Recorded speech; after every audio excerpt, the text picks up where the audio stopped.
pricing et Gates, qu'est-ce que c'est? Comment ça marche? Des mécanismes dits de swing pricing et de Gates ont été introduits dans vos fonds. L'objectif? Mieux gérer le risque de liquidité et préserver l'intérêt des porteurs. Mais au fait, c'est quoi le risque de liquidité? Revenons quelques instants sur la valorisation de vos fonds.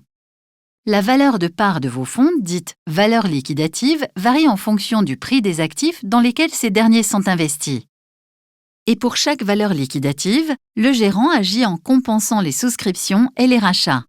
Lorsque les souscriptions excèdent les rachats, le gérant achète des actifs et inversement, lorsque les rachats excèdent les souscriptions, le gérant vend des actifs.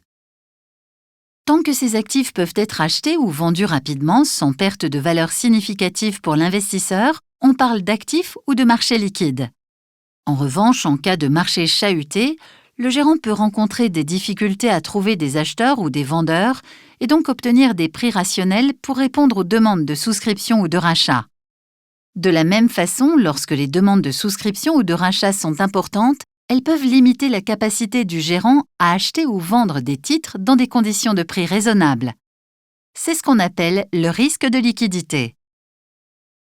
Comment le gérant peut-il gérer ce risque? Pour gérer le risque de liquidité, 2 outils sont déjà utilisés. De façon permanente, les gérants de vos fonds conservent un volant de liquidité, généralement du monétaire, au sein des portefeuilles afin de pouvoir satisfaire les demandes de rachat sans être obligé de céder des titres de manière trop brutale. En période de crise et en dernier ressort, la société de gestion peut suspendre totalement les souscriptions et les rachats en cas de manque sévère de liquidité. Face au risque de liquidité, l'Autorité des marchés financiers, AMF, incite fortement les sociétés de gestion à se doter de 2 mécanismes complémentaires. Tout d'abord, le swing pricing, à chaque fois que le fonds est soumis à de fortes demandes de souscription ou de rachat.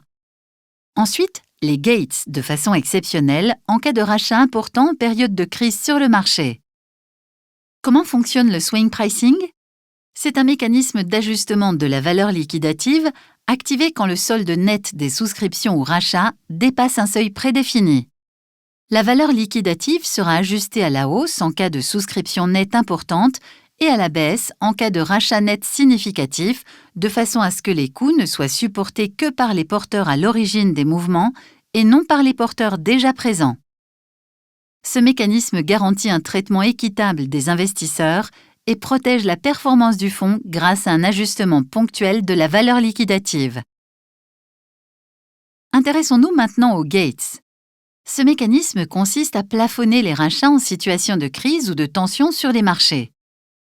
Sa mise en place vise à éviter la suspension totale des rachats, en étalant de façon provisoire dans le temps les demandes de rachat sur plusieurs valeurs liquidatives dès lors qu'elles excèdent un seuil déterminé à l'avance.